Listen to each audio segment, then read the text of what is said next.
Hello everyone, आप सभी का स्वागत है हमारे YouTube channel CG study exam में। आज के इस वीडियो में हम देखेंगे छत्तीसगढ़ शिक्षक पात्रता परीक्षा 2026 CGTT 2026 मैथ्स पैडागोगी का सेट नंबर 5 देखेंगे। बहुत ही इंपॉर्टेंट क्वेश्चन है, तो वीडियो को लास्ट तक जरूर देखें। टॉपिक है शिक्षण विधियाँ। इसमें क्या क्या है? समस्या समाधान, विश्लेषणात्मक, आगमन निगमन, वैज्ञानिक, व्याख्यान, खोज। इन सारे टॉपिक से 30 मोस्ट इंपॉर्टेंट MCQ देखेंगे। क्वेश्चन नंबर 1 है, जिस विधि में विद्यार्थी समस्या को स्वयं हल करता है वह है व्याख्यान विधि, समस्या समाधान विधि, निगमन विधि, पाठ्य पुस्तक विधि। राइट आंसर है ऑप्शन नंबर बी, समस्या समाधान विधि। जिस विधि में विद्यार्थी समस्या को स्वयं हल करता है, कौन सी विधि है? समस्या समाधान विधि।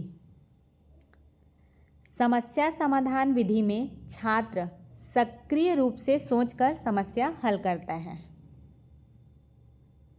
इसका PDF आपको हमारे टेलीग्राम चैनल पे मिल जाएगा। क्वेश्चन नंबर 2 है, समस्या समाधान विधि का मुख्य उद्देश्य क्या है? समस्या समाधान विधि का मुख्य उद्देश्य क्या है? रटंत ज्ञान, तर्क एवं सोच का विकास, समय की बचत, शिक्षक की सुविधा। राइट आंसर है ऑप्शन नंबर बी, तर्क एवं सोच का विकास। समस्या समाधान विधि का मुख्य उद्देश्य है तर्क एवं सोच का विकास। खुद से सॉल्व करते हैं, इसलिए सोच विकसित होता है और तर्क करते हैं। यह विधि तार्किक सोच और निर्णय क्षमता बढ़ाती है। क्वेश्चन नंबर 3 है, विश्लेषणात्मक विधि में नियम से उदाहरण, उदाहरण से नियम, समस्या को भागों में बांटा जाता है, खेल के माध्यम से पढ़ाया जाता है। राइट आंसर है ऑप्शन नंबर सी, समस्या को भागों में बांटा जाता है। विश्लेषणात्मक विधि में क्या होता है? समस्या को भागों में बांटा जाता है। विश्लेषणात्मक विधि में जटिल समस्या को छोटे भागों में तोड़ा जाता है। इस प्रकार से जटिल समस्या को क्या किया जाता है? छोटे भागों में तोड़ा जाता है, इसलिए बोला गया है समस्याओं को छोटे भागों में तोड़ा जाता है। क्वेश्चन नंबर 4 है, विश्लेषणात्मक विधि का प्रयोग अधिकतर किस विषय में होता है? भाषा, गणित, इतिहास, भूगोल। राइट आंसर है ऑप्शन नंबर बी, गणित। विश्लेषणात्मक विधि का प्रयोग अधिकतर किस विषय में होता है? गणित में। गणित में चरणबद्ध हल करने के लिए यह विधि उपयुक्त है। गणित में क्या होता है? चरणबद्ध, स्टेप बाय स्टेप सॉल्यूशन होता है, इसलिए इस विधि का उपयोग अधिकतर गणित में किया जाता है। क्वेश्चन नंबर 5 है, उदाहरण के नियम निकालने की विधि कहलाती है। उदाहरण से नियम, निगमन, वैज्ञानिक, आगमन, व्याख्यान। राइट आंसर है ऑप्शन नंबर सी, आगमन। आगमन विधि में उदाहरण से नियम निकाले जाते हैं, पहले उदाहरण फिर नियम। ये आगमन और निगमन विधि का अलग से सेपरेट क्लास है। यदि आप लोगों ने वह क्लास नहीं देखा है तो देख सकते हैं। आगमन विधि में विशेष से सामान्य की ओर जाया जाता है। क्वेश्चन नंबर 6 है, आगमन विधि में सीखना होता है कठिन, नीरस, रोचक, निष्क्रिय। राइट आंसर है ऑप्शन नंबर सी, रोचक। आगमन विधि में सीखना कैसे होता है? रोचक। उदाहरणों के कारण सीखना रोचक बनता है। क्वेश्चन नंबर 7 है, नियम से उदाहरण की ओर जाने वाली विधि है आगमन, निगमन, खोज, समस्या, समाधान। राइट आंसर है ऑप्शन नंबर बी, निगमन। निगमन में क्या होता है? पहले नियम फिर उदाहरण। नियम से उदाहरण निगमन है और उदाहरण से नियम क्या है? आगमन है। यहाँ नि से स्टार्ट हो रहा है तो निगमन, नियम से उदाहरण, ऐसे ही याद रख सकते हैं। निगमन विधि में पहले नियम फिर उदाहरण दिए जाते हैं। क्वेश्चन नंबर 8 है, निगमन विधि में विद्यार्थी की भूमिका सक्रिय, खोजकर्ता, निष्क्रिय, अन्वेषक। राइट आंसर है ऑप्शन नंबर सी, निष्क्रिय। निगमन विधि में विद्यार्थी की भूमिका कैसी होती है? निष्क्रिय। इस विधि में शिक्षक प्रधान होता है। शिक्षक प्रधान होता है, इसलिए विद्यार्थियों की भूमिका निष्क्रिय होती है। क्वेश्चन नंबर 9 है, वैज्ञानिक विधि का पहला चरण है निष्कर्ष, प्रयोग, समस्या की पहचान, परिकल्पना। राइट आंसर है ऑप्शन नंबर सी, समस्या की पहचान। वैज्ञानिक विधि का पहला चरण क्या है? समस्या की पहचान। वैज्ञानिक विधि समस्या से ही प्रारंभ होती है। क्वेश्चन नंबर 10 है, वैज्ञानिक विधि किस क्षमता का विकास करती है?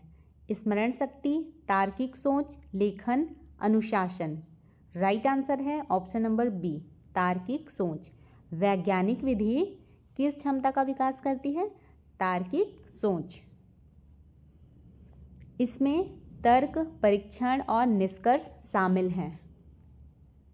क्वेश्चन नंबर 11 है, व्याख्यान विधि में मुख्य भूमिका किसकी होती है?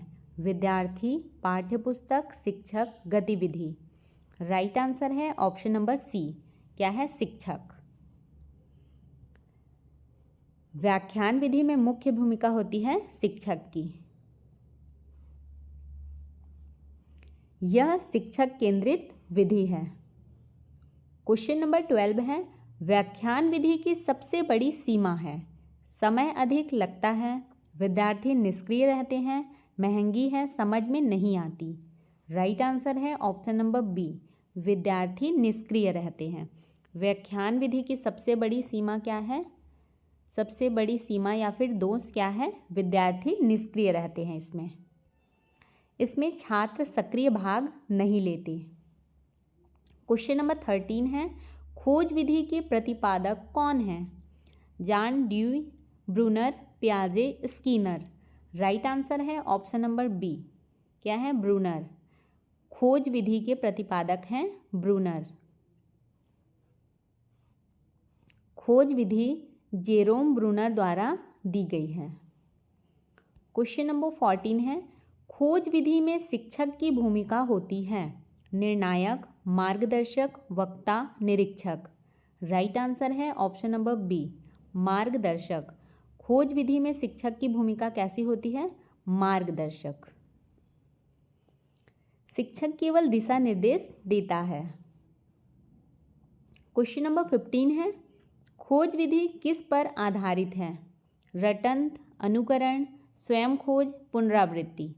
राइट आंसर है ऑप्शन नंबर सी, स्वयं खोज। खोज विधि किस पर आधारित है? स्वयं खोज पर। विद्यार्थी स्वयं ज्ञान खोजता है। क्वेश्चन नंबर 16 है, समस्या समाधान विधि सबसे अधिक उपयोगी है? सूत्र याद करने में, सोच विकसित करने में, कहानी पढ़ाने में, परिभाषा याद कराने में। इसका करेक्ट आंसर है ऑप्शन नंबर बी, सोच विकसित करने में। समस्या समाधान विधि सबसे अधिक उपयोगी किसमें है? सोच विकसित करने में। यह उच्च स्तरीय सोच विकसित करती है। क्वेश्चन नंबर 17 है, आगमन विधि किस सिद्धांत पर आधारित है? सामान्य से विशेष, विशेष से सामान्य, कठिन से सरल, अमूर्त से मूर्त। राइट आंसर है ऑप्शन नंबर बी, विशेष से सामान्य। आगमन विधि किस सिद्धांत पर आधारित है? विशेष से सामान्य। उदाहरण, उसके बाद नियम। निगमन विधि किस कक्षा के लिए अधिक उपयुक्त है? प्राथमिक, उच्च कक्षा, बालवाड़ी, पूर्व प्राथमिक। राइट आंसर है इसका ऑप्शन नंबर बी, उच्च कक्षा। निगमन विधि किस कक्षा के लिए अधिक उपयुक्त है? उच्च कक्षाओं के लिए। उच्च कक्षा के छात्र नियम समझ सकते हैं। क्वेश्चन नंबर 19 है, वैज्ञानिक विधि में परिकल्पना का अर्थ है? अंतिम उत्तर, अनुमान, प्रयोग, नियम। राइट आंसर है ऑप्शन नंबर बी, अनुमान। वैज्ञानिक विधि में परिकल्पना का अर्थ क्या है? अनुमान। परिकल्पना एक संभावित उत्तर होता है। क्वेश्चन नंबर 20 है, व्याख्यान विधि सबसे उपयुक्त है? गतिविधि के लिए, बड़े समूह के लिए, प्रयोग के लिए, खेल के लिए। राइट आंसर है ऑप्शन नंबर बी, बड़े समूह के लिए। व्याख्यान विधि सबसे उपयुक्त है बड़े समूह के लिए। कम समय में अधिक छात्रों को पढ़ाया जा सकता है व्याख्यान विधि से। क्वेश्चन नंबर 21 है, खोज विधि किस प्रकार की विधि है? शिक्षक केंद्रित, पाठ्य पुस्तक आधारित, बाल केंद्रित, परीक्षा केंद्रित। राइट आंसर है ऑप्शन नंबर सी, बाल केंद्रित। खोज विधि किस प्रकार की विधि है? बाल केंद्रित विधि। इसमें विद्यार्थी सक्रिय रहता है। क्वेश्चन नंबर 22 है, विश्लेषणात्मक विधि का विपरीत है? आगमन, निगमन, संश्लेषणात्मक, वैज्ञानिक। राइट आंसर है ऑप्शन नंबर सी, संश्लेषणात्मक। विश्लेषणात्मक विधि का विपरीत है संश्लेषणात्मक। संश्लेषणात्मक विधि में भागों को जोड़ते हैं और विश्लेषणात्मक विधि में क्या करते हैं? भागों में बांटते हैं, तोड़ते हैं और इसमें जोड़ते हैं। क्वेश्चन नंबर 23 है, समस्या समाधान विधि में अंतिम चरण होता है?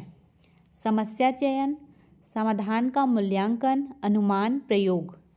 राइट आंसर है ऑप्शन नंबर बी, समस्या का मूल्यांकन। समस्या समाधान विधि में अंतिम चरण क्या होता है? समस्या का मूल्यांकन। हल की जांच आवश्यक है। क्वेश्चन नंबर 24 है, कौन सी विधि रचनात्मकता बढ़ाती है? व्याख्यान, निगमन, खोज, पाठ्य पुस्तक। राइट आंसर है ऑप्शन नंबर सी, खोज। कौन सी विधि रचनात्मकता बढ़ाती है? खोज विधि। खोज विधि रचनात्मक सोच को बढ़ावा देती है। क्वेश्चन नंबर 25 है, आगमन विधि की सीमा है? समय अधिक लगता है, रोचक नहीं, छात्र निष्क्रिय, तर्क का अभाव। राइट आंसर है ऑप्शन नंबर ए, समय अधिक लगता है। आगमन विधि की सीमा क्या है? इसमें समय अधिक लगता है। उदाहरणों में समय लगता है। क्वेश्चन नंबर 26 है, निगमन विधि का मुख्य लाभ? समय की बचत, रुचि विकास, रचनात्मकता, प्रयोग। राइट आंसर है ऑप्शन नंबर ए, समय की बचत। निगमन विधि का मुख्य लाभ क्या है? समय की बचत होती है। नियम सीधे बताए जाते हैं निगमन विधि में। क्वेश्चन नंबर 27 है, वैज्ञानिक विधि का प्रयोग सर्वाधिक होता है? गणित व विज्ञान, भाषा, इतिहास, संगीत। राइट आंसर है ऑप्शन नंबर ए, गणित व विज्ञान। वैज्ञानिक विधि का प्रयोग सर्वाधिक किस में होता है? गणित और विज्ञान में। तर्क का प्रयोग, तर्क व प्रयोग क्या है? प्रधान है, प्रधान विषय है। तर्क व प्रयोग गणित में और साइंस में क्या, उसमें तर्क और प्रयोग अधिक होते हैं। क्वेश्चन नंबर 28 है, व्याख्यान विधि किस प्रकार की है? बाल केंद्रित, क्रियात्मक, शिक्षक केंद्रित, अनुभवात्मक। राइट आंसर है ऑप्शन नंबर सी, शिक्षक केंद्रित। व्याख्यान विधि किस प्रकार की है? शिक्षक केंद्रित। शिक्षक मुख्य होता है इसमें। क्वेश्चन नंबर 29 है, खोज विधि में सीखना होता है? अस्थायी, स्थायी, कठिन, यांत्रिक। राइट आंसर है ऑप्शन नंबर बी, स्थायी। खोज विधि में सीखना कैसे होता है? स्थायी होता है। स्वयं खोजा गया ज्ञान स्थायी होता है। क्वेश्चन नंबर 30 है, समस्या समाधान विधि किस मनोवैज्ञानिक सिद्धांत पर आधारित है? व्यवहारवाद, रचनावाद, संरचनावाद, प्रयत्न एवं भूल। राइट आंसर है इसका ऑप्शन नंबर बी, रचनावाद। समस्या समाधान विधि मनोवैज्ञानिक सिद्धांत किस मनोवैज्ञानिक सिद्धांत पर आधारित है? रचनावाद। विद्यार्थी ज्ञान का स्वयं निर्माण करता है। आपको हमारी यह वीडियो कैसे लगी कमेंट करके ज़रूर बताएं। यदि आपको हमारी यह वीडियो हेल्पफुल लगी हो तो वीडियो को लाइक करें, अपने दोस्तों के साथ शेयर करें और चैनल को सब्सक्राइब करना बिल्कुल भी ना भूलें।